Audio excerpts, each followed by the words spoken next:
Ladies and gentlemen, we are live!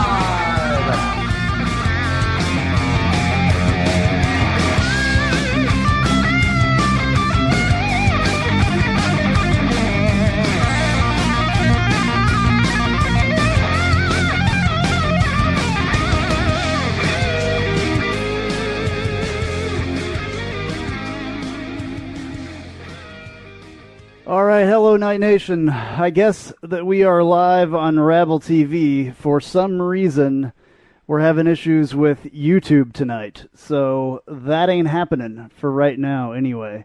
So if you're on Rabble.tv on our page, please comment there.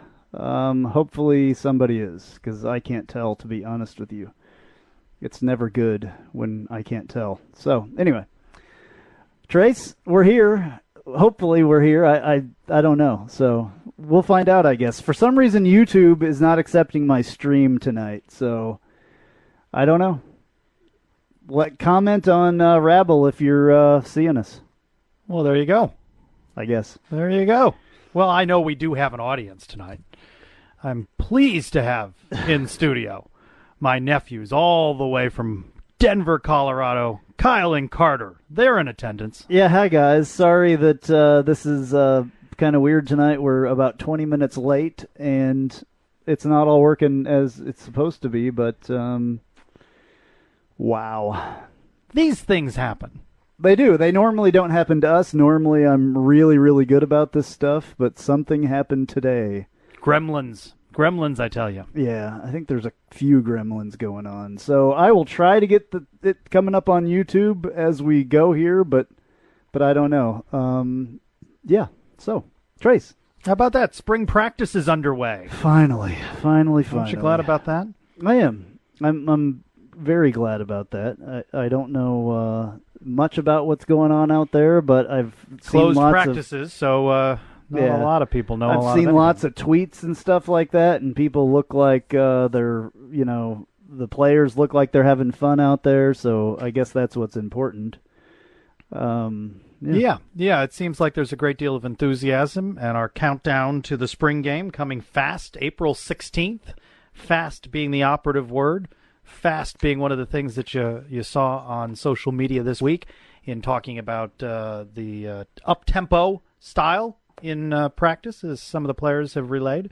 And if you saw, there were a number of former Knight players in town stopping by practice. Quite a who's who, including Bruce Miller, Jordan McRae, Justin McRae, E.J. Dunston, Jimmy Frizzell, Sean Beckton Jr., Rocky Ross, Mike Hullison, and UCF's first head coach Don Jonas, all amongst the names mentioned by UCF Athletics as having stopped by at one of the practices. I didn't in the first know week. Jonas was out there. That's cool. He's always a fixture out there. Did he bring the Jonas twins or Jonas boys or brothers or whatever they're called? Jonas Brothers is out there? That's a different thing. Is that a different thing? Okay. Yeah. That's a little pop culture. I have gotten a message that we are on Rabble, that Rabble is working, so I hope you're there joining us. I'm still I'm working on YouTube as well, so I'm pretty upset at YouTube at the moment because maybe it's not a you problem. I don't maybe think it's my problem. I problem. don't think it's here. I think it's YouTube. Because I tested my stuff earlier today, like over and over and over. There were some people that popped on the test, and I'm sure they were wondering what are these guys doing. But no, I don't know. YouTube is not accepting the stream, so. Maybe they've decided that they've had enough of us, or no, it's not that. Something's not right. There's probably too many people trying to use YouTube or something. So, hopefully, there will be some people, joining us and all that stuff. So, what else is going on? You weren't here last week. We had an episode with... that guy that was on Jeff Sharon? Jeff Sharon, oh my God. I couldn't remember his name. My brain is in about miles away. Yeah, so, my brain is in a couple different places here trying to get all this junk working. So, yeah, I did a show with him. I missed you. I did. I appreciate that. I absolutely missed you. Not that Jeff didn't do a great job. Jeff is a consummate professional. Yeah. But I missed you. It was not the same without you, and I'm glad you're back and all that. So definitely. Yeah, a little traveling for work took me out west, and now this week with some family in town. So, yeah. Cool. And you're fiddling around with the YouTube stream. Yeah, I'm trying to get stuff. Go ahead. If you have some stuff to talk about. Yeah, well, we do can that talk real about a quick for couple us. of things. I messaged you. I don't know that you'd seen it at the time, but widely reported now that he is now former UCF quarterback Bo Schneider, a favorite of the Knightline podcast. It's been about a year, hasn't it, since he hopped on, gave us a call, and got to know Bo Schneider a little bit more. He's transferring to the University of Pittsburgh. So we wish him and his family all the best. You frequently message back and forth with those folks. And good family, good guy in Bo Schneider, but maybe just not the right offensive scheme for his particular talent. And right? we knew that, and everybody else knew that. So it's no surprise either way. I've talked to both of the. I've talked to Bo and his dad, and just told them, hey, now I have a reason to keep up with the Pittsburgh team. Not this year, he has to sit out this year, but next year he'll get to play. So, and they were just not thankful. The right scheme for him. He's going to do great up there. I mean, it's just under O'Leary's scheme, he would have been Blake Bortles wasn't that good when he started here either. You know what I'm saying? The first time that we saw him, wasn't that great. So for Bo to come in as a freshman, a true freshman, given the situation that was last year in general, and then having to do all that, it just wasn't going to happen. He got thrown into the fire, and hopefully he is a better quarterback as a result of the ups and many, many downs that accompanied the 2015 season for UCF. Right. So you may have also noticed, speaking of quarterbacks, that the spring roster came out, and one Pete DeNovo back listed officially as a quarterback. As one of the roster changes announced by Scott Frost. Yeah, that's I'm not surprised about that either. Quite a few quarterbacks on that list, including Nick Patty, Justin Holman, of course, Tyler Harris. Who else? So we had Kruzek, Garrett Kruzek, former UCF coach, offensive coordinator, head coach for a while. Mike Kruzek's son, as a Knight now as well. So a couple of roster moves that it's spring season, and what to make of that, I don't know, but things are underway for UCF. Yeah. I got some weird stuff going on here. I just posted to the dungeon, and for some reason there's a line through everything that I've posted. You're not having a lot of good technical success this particular week. Normally I do. This is my thing. Normally, I have all this. I have so much equipment in this room and so many things to try to get to work together, and they normally run really great. I will explain my afternoon. I bought a new audio interface to make this stuff sound a little bit better and everything. We've been using it. We used it for the last 2 podcasts and stuff like that, and it had worked great.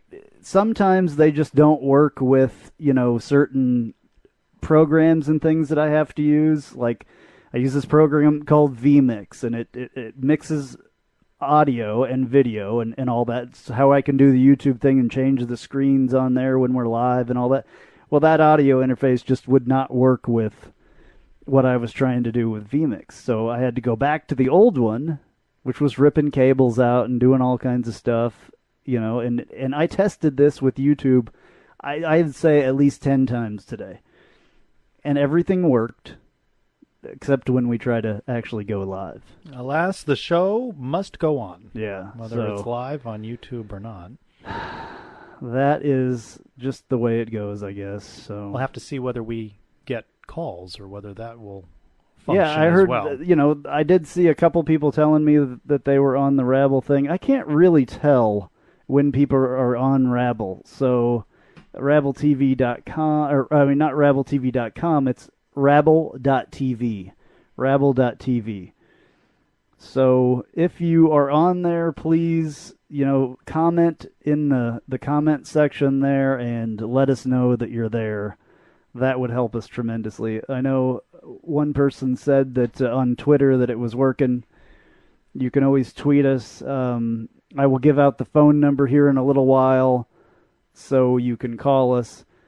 Trace, what have you heard about the basketball coach situation? Have you heard? Boy, there hasn't been a whole heck of a lot, right? I mean, one of the guys that was on the list from last week, I know, has gotten a new job, so he will definitely not be at UCF. Trying to figure out who that was. The new Rutgers coach. The right? Rutgers Yes. coach, yeah, he was on the list, I guess. So it will not be him. So that's, I guess, the news as far as that goes. Well, I was not here to comment last week during the show, but obviously no surprise that Donnie Jones let go. And, I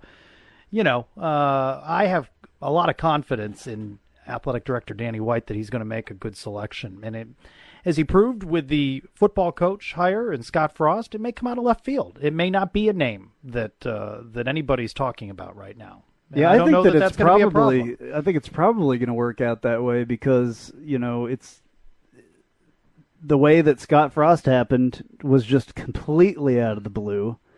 Nobody ever would have thought that it was Scott Frost. He wasn't listed on anybody's radar as far as for us go. He was listed for other jobs. Yeah, as far as we were concerned. Yeah, so a name that friends have, I've friends at UCF have heard a couple of times now is Notre Dame assistant Martin Inglesby. But again, that's just one of the names that you've seen floating around on the message boards. We have no particular insight, and if you're going to find anybody that's got their ear to the ground that might get a rumor, it would be Brandon Helwig of UCFSports.com, and he says there's just no rumors that are floating directly from any sources. So, not to be surprising, really, UCF conducted the search with Scott Frost, relatively quiet, and we would expect the same with basketball.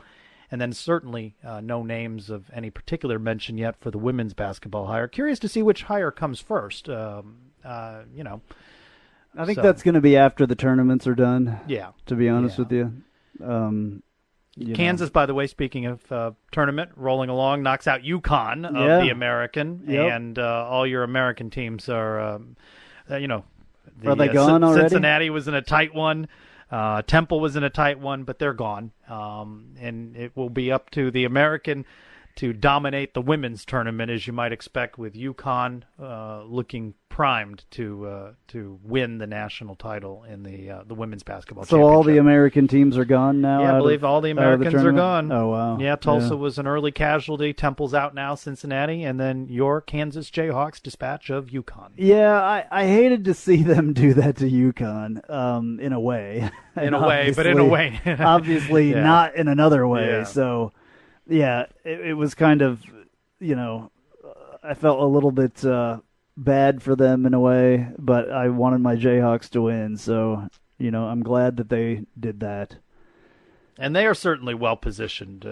Kansas is a pretty powerful program, and, looked like a good game out and about, so didn't catch the game with UConn, but UConn put up at least a, respectable showing. They actually, at halftime, were down by more points than the second worst deficit than they have ever been down by at half.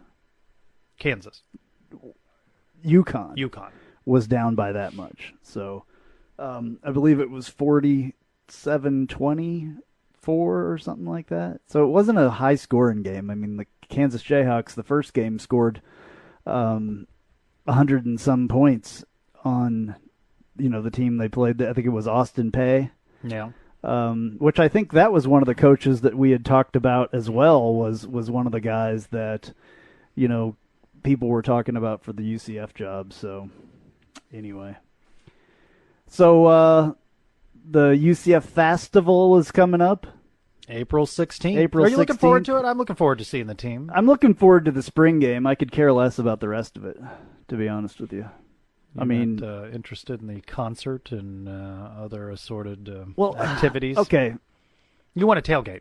I want to tailgate, yeah, and you can. You can tailgate that day, but the thing is with the tailgating, are they just going to let all the lots be open to whoever? Because we haven't, I don't think that the tailgate lots are going to be reserved for the people that have the tickets there. Like, I mean, this is not a game that has drawn particularly well, so I don't know how far and wide they have to go with opening lots. But I would just, all those lots around the stadium, and then as needed, perhaps you'll see softball lot open and that. But, I mean, in recent years, what's the highest attendance for this game? A couple thousand people. So, renewed interest and perhaps more student turnout.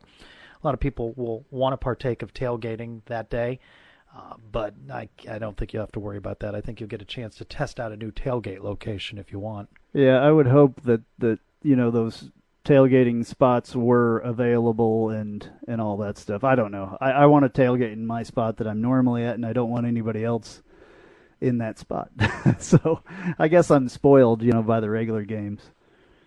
So I paid for my season tickets, though, so we will definitely be there, and I'm really ready for football to start because, at this time of year, it's getting hard to find stuff to talk about, right now, and that's just kind of the way that it is. So, well, certainly with closed practices, which we'd been spoiled in years past for many, many years under George O'Leary, they were open, and while fans didn't usually take advantage of that locally, that it was something that was interesting to see for fans who did partake. And yes, somebody's calling, so let's see if maybe this is an actual caller for the show. Call from Alan Lane. It is. It's Alan Lane. Press 1. To send a voicemail, press 2.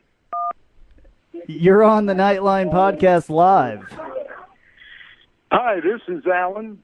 Hey, Alan, what's going on? Alan in the fast lane. And Andrew. Okay. Alan in the fast lane. All right. Yeah, so he's our motorsports insider. Right. So we haven't got to do this yet, but we're going to, for sure. So tell us about, Alan is here to tell us about what's going on with our UCF alumni in motorsports this week. What's going on? What happened? This week was an exciting weekend. They were the series was racing in Sebring, the 12 Hours at Sebring, and our UCF alumni, Jordan and Ricky Taylor, along with their co-drivers Max Angelelli and Rubens Barrichello, racing the Corvette Daytona prototype in the prototype class. They started out real well. They ran well, and at one point they were leading the race on lap 143. But unfortunately, they had some electrical issues with the car and recorded a DNF, unfortunately. Oh, that's not good. Yeah, I always like to root for those guys. I like those guys. What about Eric Amarola in NASCAR? They didn't run this week, but they're off this week, right? No, they actually had a race out in California, and that race just ended. It was today. An hour and a half ago. Yes, I missed it. And, I missed it. And Eric had himself a top 10 finish. Ran very respectively. Was in the top 5 most of the day, and wound up in the top 10 with a late caution flag. Oh, okay. So yeah, Eric Amarola, he's a UCF graduate, I believe, and then the guys that are in the DP car there at Sebring this week. That's awesome that we have, guys from UCF in motorsports as well. There's not just alumni playing in the NFL and Major League Baseball and the NBA, all that stuff, but there's guys, racing cars as well, and those guys are athletes just as much as anybody else is. So awesome. Alan, thank you so much for calling and telling us about that, and we are going to have you on a regular basis if we can. Well, it's my pleasure to always call in, and of course, you two guys are my favorite podcast heroes. So yes, I certainly look forward to calling in and updating you on the status of the alumni in the racing world. Awesome. We will we'll get back with you. I'll have Trace, converse with you a little bit about that, but I want to make that a regular thing because I enjoy watching that, but I can't, like this week, I didn't get to see the race out in Fontana, so I wasn't sure what was going on there with Eric. So awesome. Thank you very much. We appreciate it.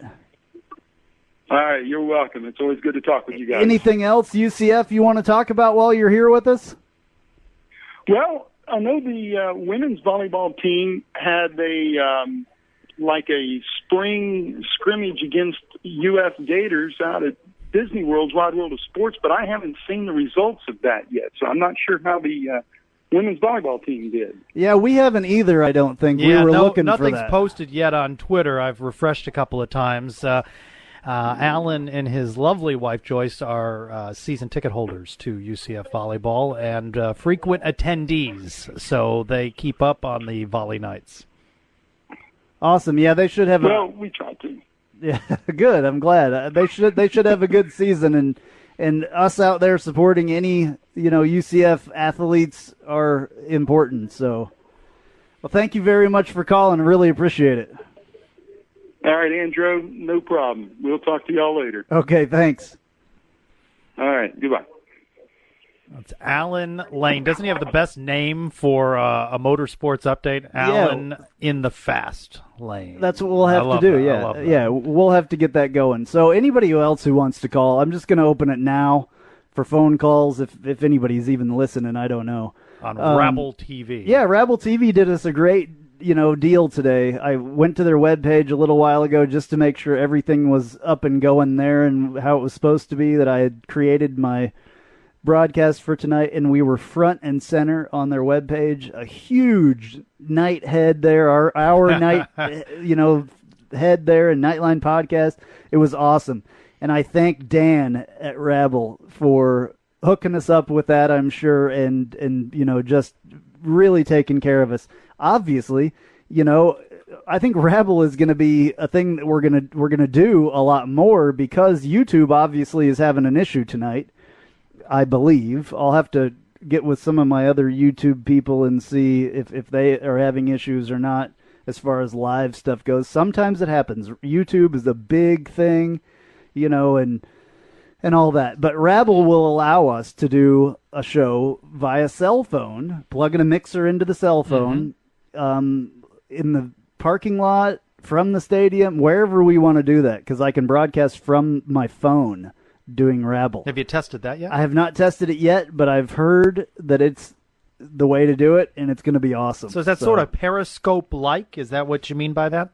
Yes and no, but I mean, their app allows you to broadcast, and I have an interface that I can plug directly into the bottom of my phone, and we can have actual microphones and a mixer and all that stuff and broadcast it that way. You could just talk into your phone, but that doesn't really work the way that we want to do it. So I think that's going to be cool, because we could have a live, little talk, a live Knightline right after a game from the parking lot if we really wanted to. Maybe we could test it after the spring game. Yeah, that would be very cool. So, yeah, maybe we'll do that. Our observations on what we've just seen? Yeah, we'll have to see if we can make that happen. I will do some testing on that, so if you hear some strange broadcasts on Rabble TV from us, then that's why. So I'm still working on this YouTube thing. I don't know. I still keep pushing the button to see if it will work, but nothing has worked. So it's a mystery. We do not know why. And obviously, because we're not there, there's nobody watching on our stream anyway. So it's like a regular podcast. Yeah. And we had a caller that turned out pretty good. It's live, and I'm trying to do all this junk while. Well, while you do that, also of note, another former Viking cornerback Josh Robinson is a Tampa Bay Buccaneer now. Robinson had 5 interceptions in 4 seasons with Minnesota, so a little bit closer to home, a former Knight now with the Tampa Bay Buccaneers. So always good to see our former UCF players in the NFL. Did I give the phone number out? You have not. Earlier when I was like, yeah, you can call. I don't believe you did. Okay, 407-205-7427. 407-205-7427. If you want to talk to us, please call us. It'll give us something to talk about. This has kind of just been thrown off tonight, and I apologize, but it happens. Slightly off kilter. Yeah, it happens. Every once in a while, it happens. Also slightly off kilter this Sunday, UCF baseball thumped 15-5 to Brown out at Jay Bergman Field. UCF now 12-9 on the season. My sister and brother-in-law will be very happy about this. UCF traveling to Florida State, March 22 and 23. Looks like for UCF, up and down season so far, and the Friday night starter in Cree Frinfrock has been pretty good. Robbie Howell has been pretty effective on Saturday. Sunday is just a crapshoot. You don't know who's going to throw, and then the bullpen has been a bit of a mess, as it was on this Sunday. And, the midweek starters, anybody's guess there. Offense trailing, it just has not been robust, and it seems like this may be a struggle of a season. Of course, if they take their lumps now and then begin conference play, hopefully they can right the ship. But right now, 12-9 on the season following the 15-5 loss to Brown on Sunday. Meantime, softball swept at number 20 Baylor. They lost on Sunday as well as a doubleheader on Saturday. UCF now 21-13 on the season. Though much credit to softball is that they're playing just an unbelievable schedule. One of the top RPI schedules in all of softball. Up next, Kent State comes to the UCF softball complex March 22 for a 5:30 game, and hopefully the Knights will be able to right things there. But much credit to them for the strength of schedule that they've put together. And all of those games at Baylor were very tight games. Like a 3-1, a 2-0. I mean, very well-played, low-scoring affairs. So by no means are they embarrassing themselves on this season with these the high caliber of play. They're just not getting these wins over these top 25 ranked programs. Yeah, it's disappointing that I didn't realize that score for Saturday night. Wow, 15-5. Brown must have a heck of an offensive team. It looks like. Well, I think that's more a matter of UCF pitching being a bit shaky. Wow. Yeah. Well, we will see. We've talked a little bit about whether Terry Rooney will be the next coach to take a hike, and if that keeps going on, I would see that maybe that could happen. I don't know. A couple weeks back, UCF head football coach Scott Frost threw out the first pitch before a UCF baseball game. He is scheduled to do that again this week. He's going to throw out a pitch for the Houston Astros game against the Braves in Kissimmee. That's coming up here this week. So, the mixing of football and baseball, Scott Frost will be out on the mound throwing a first pitch before an exhibition game. That's cool. Where is that at now? That one's the Astros, their final season out in Kissimmee. Where are they going to? I think they're going to West Palm. Oh, okay. But they're not going out of the state of. They're not going to like Arizona with all the other teams. And then the Nationals are leaving Vieira, and I think they're going to a shared complex with Houston down in West Palm. Okay. Well, at least they're not going to Arizona.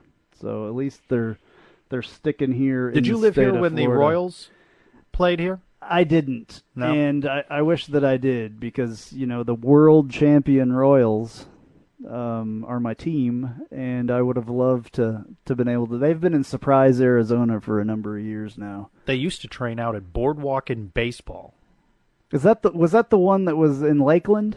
No, about Haines City area. Or Haines City, that's it's what I just meant, a big shopping mall now. But right. It used to be a theme where park. the Home Depot and all that stuff is there. Yeah, I've heard about that. It was a baseball theme park, like you said. No, I never got to see that. What was fun is you'd be watching a game in there, and they had an old wooden roller coaster. It used to be Ringling Brothers. It was a circus-themed park. Oh, wow, My sister and I went as kids.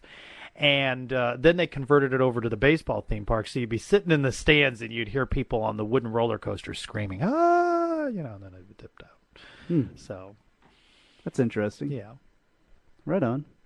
Yeah, I missed that. So I've definitely heard about it. So not going to be many teams left in Central Florida. Braves are also talking about going somewhere. Yeah, why do these teams not like Central Florida anymore? I think when a West Palm is willing to build a team, a multi-million-dollar state-of-the-art facility, and Vieira and Kissimmee are not willing to pony up for those similar type facilities, then they're just going to look for the best practice facilities for their program and their ball club. I can see that, I guess. Now, did you see, switching back to UCF here, did you see the new hashtag and the new thing that UCF has put out in the last week? Which new thing there? It's a new, what is it? It's like I'll have to look now. I can't find. You don't mean their new That's leadership funny. center. You mean a social No. media hashtag? Yeah, Is that what like you mean? kind of like Charge On and UCF Fast and all that. So they've got this campaign going, I guess now, and it's Rise and Conquer. Have you seen the Rise I did and not Conquer see thing? Rise and Conquer this Yeah. week. I must That's have the missed new that. one, and they're putting that on a bunch of stuff. A lot of slogans going on out there. Yeah, Fast, fierce. yeah. Fierce. Fired. I like that. UCF Fired. Yeah. Is that in reference to coaches? Yes, absolutely. Yeah, I was tweeting that one the other day. UCF. I tweeted that one to Donnie Jones, by the way. Yeah, Donnie's still not getting back with you. No, he doesn't return my. He actually blocked me on Twitter now, so I feel special That's that he blocked me. Yeah, he was tired of you. he was. Imagine that. Yeah, well, I, kept saying fire him, fire him, fire him. So I guess, I guess it worked. I'm sure I'm not the only reason, but I'm sure I'm not the only person that was saying that. But I guess he, got tired of it. Now he doesn't feel like he has to take that anymore from me. So it makes me feel kind of good, actually. If I'm, at least loud enough to get blocked, that's better than him not hearing me at all. You know what I'm saying? So now he doesn't hear me at all, I guess. So whatever. I didn't know you could block people like that. You can. Yeah, I don't. Yeah, I mute people. I don't block them. You can mute people on Twitter as well. What does that It means mean? they can see your stuff, you can see their stuff, but you don't see their stuff in your feed the entire time. I don't do that to a lot of people. The only people that I do that to are the people like the rappers that follow, everybody. They follow every single person that they can, so they'll get follow backs. And then what's the Twitter count up to? What are you up to on that? It's actually today eclipsed 900. So followers. zeroing in on 1,000. Yeah, we're getting closing. We're getting there. It took a while for us to get to 900. I'm not giving out any prizes because all the people that I said that I would give prizes to, I've never done it. So well, now you got to do that. I know. You promised. I know. I have to do it. I get busy and I work nights now and all that stuff. I have all kinds of excuses. So it's not that I don't want to. It's that I haven't made it to the mailbox. So my nephews are nodding like they want a prize, but your prize is getting to visit me. Your prize is getting to see the live and all the mess of all this junk. Yeah, 903 is what we have right now. Facebook took a jump, too, by the way. I wonder what prompted that. I saw a number of people liked us on Facebook in the last week or so. I don't know. Maybe somebody talked to their friends about us. Maybe somebody told people about how cool and how wonderfully technically produced the Knightline podcast it normally is. It normally is, week in and week out. I know. It's just, this is ridiculous tonight. I don't know what the issue is. I'm still trying to get YouTube to work. I've never had an issue with this. YouTube is not my friend tonight. I don't know. Maybe this is just telling me that we need to do these live shows on Rabble from now on. Because it is just not working on YouTube. I don't know why. Much different level of exposure, though, on the Rabble. Is that fairly new? It is fairly new, and a lot of people, don't know about it, but it's growing. What all can you watch sure. on there? I mean, what all's on there? What a lot of things are that are on there is people doing their own commentary to things that are on TV. So they would watch, say there was somebody on there earlier doing the Royals versus the White Sox, I believe, today. Or maybe it was the Cubs. I can't remember. One of those teams. Somebody. But so you would watch that on your TV and turn off the sound and listen to the guys that are on Rabble. And then there's podcasts on there and stuff like that. It's kind of cool because you get a different perspective. Easy for you to say. Yeah. Especially when, Joe Buck was doing the World Series. Because everybody hates Joe Buck. Why do people hate Joe Buck? I don't really know. All the Royals fans at least hate Joe Buck. I don't know about everybody else, but Royals fans... I think he does a good job. I don't understand. Royals fans absolutely cannot stand him. Well, because he's a Cardinal broadcaster? Because he's a Cardinals homer is what he is. And we don't want to hear that because we hate the Cardinals. So Cardinals homer on Cardinal broadcast, or when he's doing the Fox game of the week? He's a Cardinals homer anytime that he has the chance. Just like I would be a UCF and a KU homer anytime I have the chance. I think he does a professional job, so I don't get the reason that people dislike him. So. Well, that's why. Well, I mean, I understand why Royal fans, but there's a lot of people that dislike him covering baseball. Maybe it's just, the way that he sounds or the way that he looks, or whatever. So I don't know. I think he does a good job. I don't know. So hopefully you people that were supposed to be on YouTube are on Rabble. Nobody's commented on Rabble TV, Rabble.tv tonight. So I don't know that anybody is there. So if you're there, comment, please. Somebody else, I got a Twitter alert. Somebody else just followed us. So that is 904. 904. 904. Good, I hope you're listening. So hopefully it was somebody who discovered us on Rabble TV. Maybe. Yeah. Rabble.tv is where we are with, looks like 8 people. But whatever. It is what it is. We're here. So I don't know how long we're going to be here. Oh, boy. Yeah. These things happen. Don't beat yourself up. You can't. Yeah, but it doesn't happen to me. I'm a technical wizard. I'm the wizard. I'm from Kansas, the wizard. I you do pull back the curtain and I'm there with all the knobs and stuff. I do appreciate, by the way, that you've permitted my nephews who are Broncos fans into your Kansas City Chief studios here. Well, yeah. As long as they keep their mouths shut about that, because I'm not, They haven't said anything about the Super Bowl. They haven't mentioned it at all. The one is wearing orange, though. The other guy, luckily, is wearing some red, so he looks like a Chiefs fan to me. So he's shaking his head, I'm sure. No, he's sitting directly behind me, so I can't really see him. But, yeah. Well, did they get Colin Kaepernick? Is that correct? Did they? Not yet. They're working on it? They got Mark Sanchez. Oh, no way. They signed Sanchez. Did they really? Yeah. Mr. Buttfumble. Oh boy. Yeah, that'll do them really good. That's awesome. He's a great quarterback. Mark Sanchez. Yeah, maybe some struggles for the Broncos. All right, somebody commented on Rabble. All right. This guy, Jessert79, said, "Hey, guys, just checking in to say that I'm listening." All right, somebody's listening. Hey. Yes. Gosh, thank you. Maybe you can call. That's an audience of at least 5 now. Can I my reply? nephew's here, you and I, yeah. and now Jessert. We talk for a second there, Trace. I will talk for a second as you work to get things figured out technically. It's nice, when I visit my family out in the Denver area, I'm always going to soccer games and swimming and all sorts of activities. So now this is a time when my nephews get to watch one of my activities, this weekly podcast. And they're even more impressed by their favorite uncle. Aren't you guys? Yeah, all smiles, thumbs up. I can't tell if this is a sarcastic smile or not, but it is nice that they are able to be here. And all right, I've posted the phone number now. I can't talk and type at the same time. You do have a lot going on. You got all sorts of buttons and all sorts of monitors. Yeah. I can't type and talk at the same time. It's not really good. My fingers can't do the walking or the talking. One of the other things that happened this week is that the Leadership Center officially opened. And I don't know if you saw the video for that, the Wayne Dench Center for Student Athlete Leadership. That building went up pretty quickly next to the football stadium. What are they doing in that building? Leadership.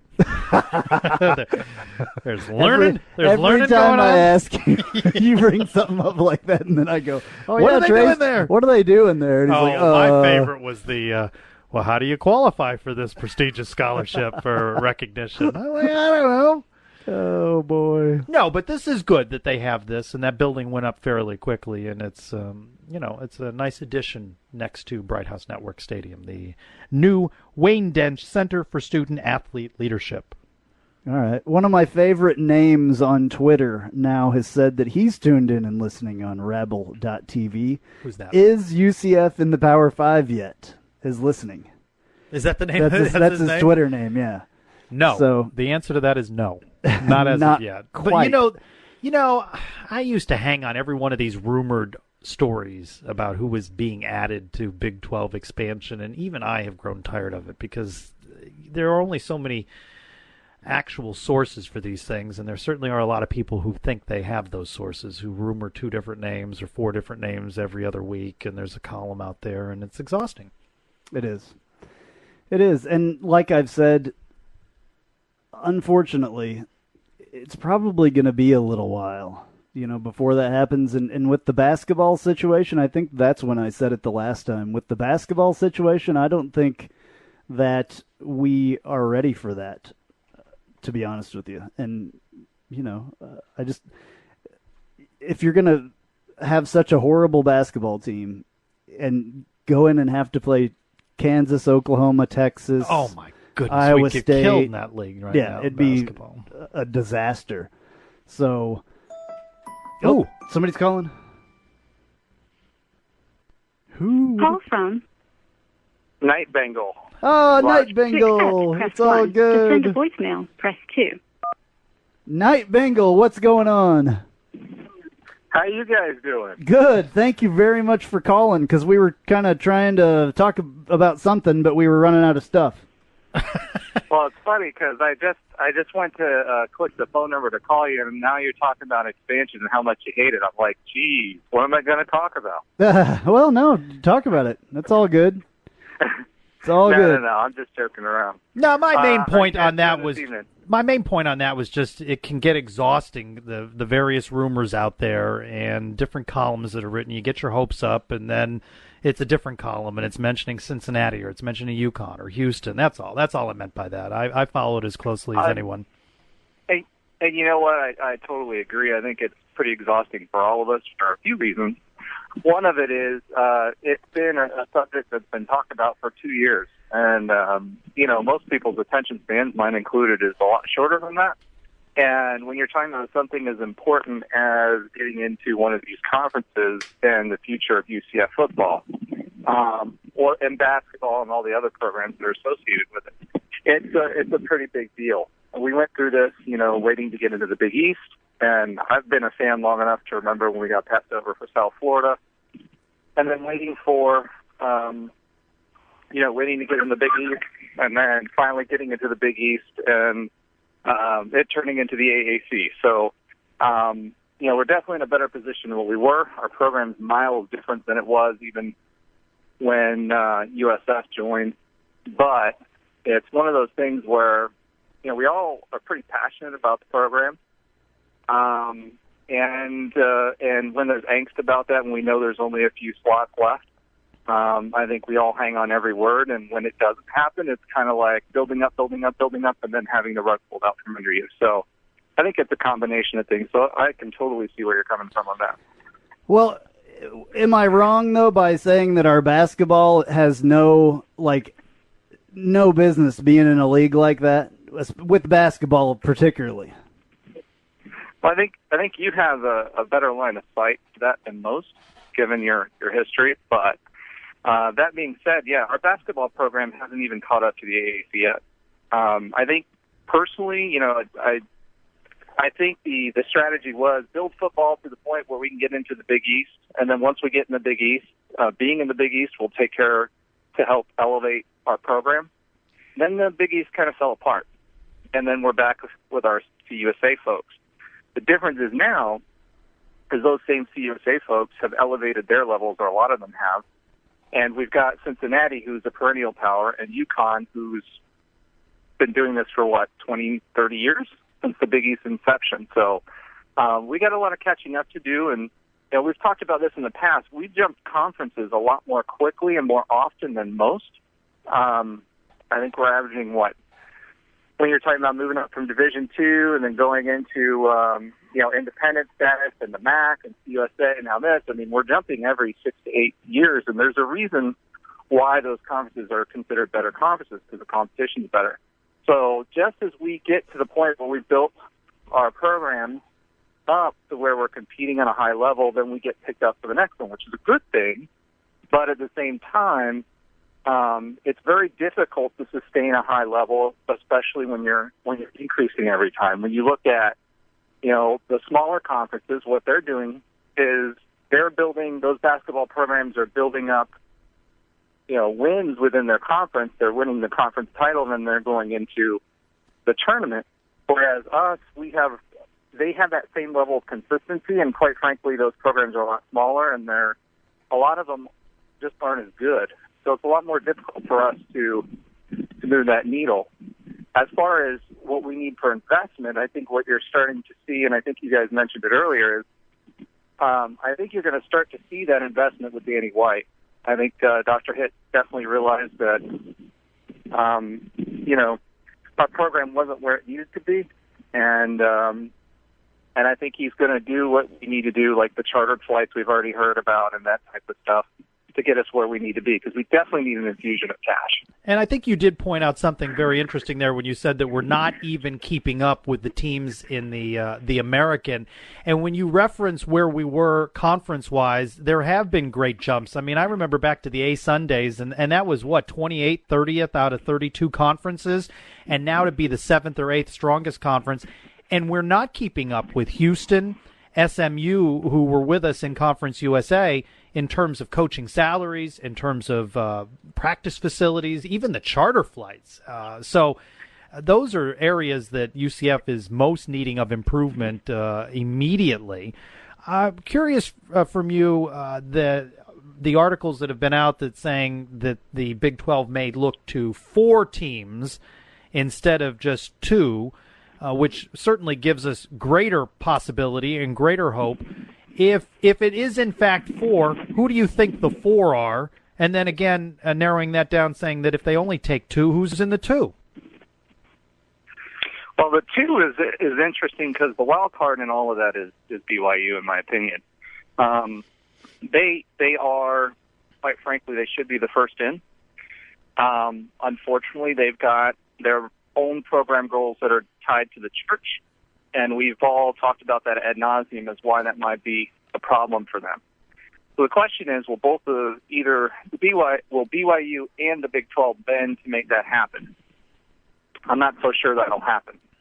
So if they're out of the way, then you've got, the usual suspects. Whereas in the past, it's been pretty much Cincy and then us, which is why I think, I don't know if you guys remember when Todd did his infamous farewell speech where he was talking about it's a sprint to the finish. Todd or Stansberry? Like that. Todd Stansberry you're referring to.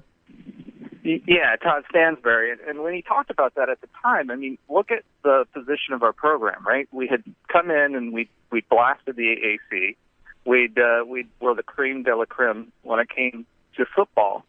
And so it made a whole lot of sense to get that Florida team, us, and to get that Cincinnati team for basketball.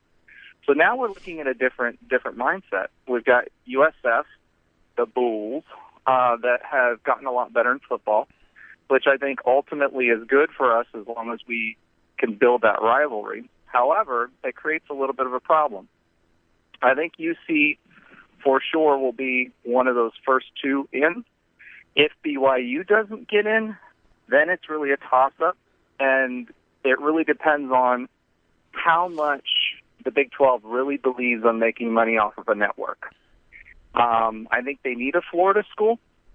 I think it may be when we get to the 14 as opposed to the 12. That other school besides BYU in that first 2, everybody's talking about UConn. They've gained a lot of traction. I didn't really necessarily believe the numbers that were being thrown around with their market, but doing a little bit more research, it looks like they get a lot of the New York market based on where their fringes fans are. And if that's the case, I would probably see UC and UConn. But then again, you have that outlier. Then the next 2 I would see would probably be one of the Florida schools, if not both. If they do it purely for the network, they may grab both Florida schools. So if they only take one Florida school, what makes UCF more attractive than South Florida? Well, I think the fan base, number one, they are, in a better position with regard to football at the moment as far as the on-the-field product. I think it's going to take us a couple of years to get back to where we were. However, the rest of the metrics, we've we've done a much better job. And it's kind of funny because if you remember back when the Big East came calling, part of the reason we didn't get into the Big East, or a big reason for that, was always mentioned was the Sun Dome. They had redone the Sun Dome for basketball. We were still playing in our facilities. We'll just call them that. And they were moved up. Now, fast forward to today, our football facilities and our on-campus facilities are far and wide better than what USF's are in the major conference sports. Now, they have a soccer field that's much better than ours, et cetera, but when we're talking about football facilities, et cetera, I think that they're going to want that on campus, meaning the Big 12, and I think we do have some advantages there, and the consistency of the fan base. I know it fell off the latter 6 games last year, but we're still averaging more than USF has averaged in a really long time. When they were in the Big East, they had some higher games, but a lot of that was against folks that were bringing, like Florida States of the world, who were bringing a large fan following, and I think their consistency over the last 6 to 8 years, just hasn't been there with the fan base. So I think they're a little wary about that. All right, well, I see your points for sure. So just to change the subject just a little bit, what do you think is going to happen this year? What are you looking forward to seeing during the spring game and through the rest of the spring into the fall and from UCF Knightline or from UCF football this year? Gosh. Well, I'll give you my thoughts on the Knightline podcast. No, just kidding. Well, you can do that too. I don't really care. But as far as UCF football, the spring game, I'm not really expecting much. I don't expect them to show much, and I'm not sure how much or how involved the new folks that are coming in during the summer are going to be in the offense or what the plan is in the fall. One of the big things that we talked about when we were going into recruiting was speed, right? And what they've really concentrated was speed when bringing these linemen in and everyone else. The other thing that'll be interesting is that linebacker core. I don't know if you guys talked about it much, but we lost some linebackers and folks that we thought were going to be pretty good anchors for our defense. So there's a lot of movement back there and people in these positions. So it'll be really interesting to see. What I'll be watching for is the limited stuff that they show. How well do they know where they're supposed to be in space when they're playing? Then when we go into the fall, what I'm looking for is, I'm assuming they're going to be keeping it simple initially in the first few games, but how well do those coverages work? I assume our running game's going to be okay as far as the skill players, but how are those O-linemen really moving the pile, hitting their assignments, because it's supposed to be a lot more intricate. And then Holman, one of the things about Holman that's interesting is he's got that rocket arm, but can he do the sideline-to-sideline stuff that he needs to do, meaning taking it off when he needs to take it off and remembering what that play is when he's doing it. I think he's got the wheels. It'll just be interesting to see what he does with the passing game, if he can really adjust and be able to take that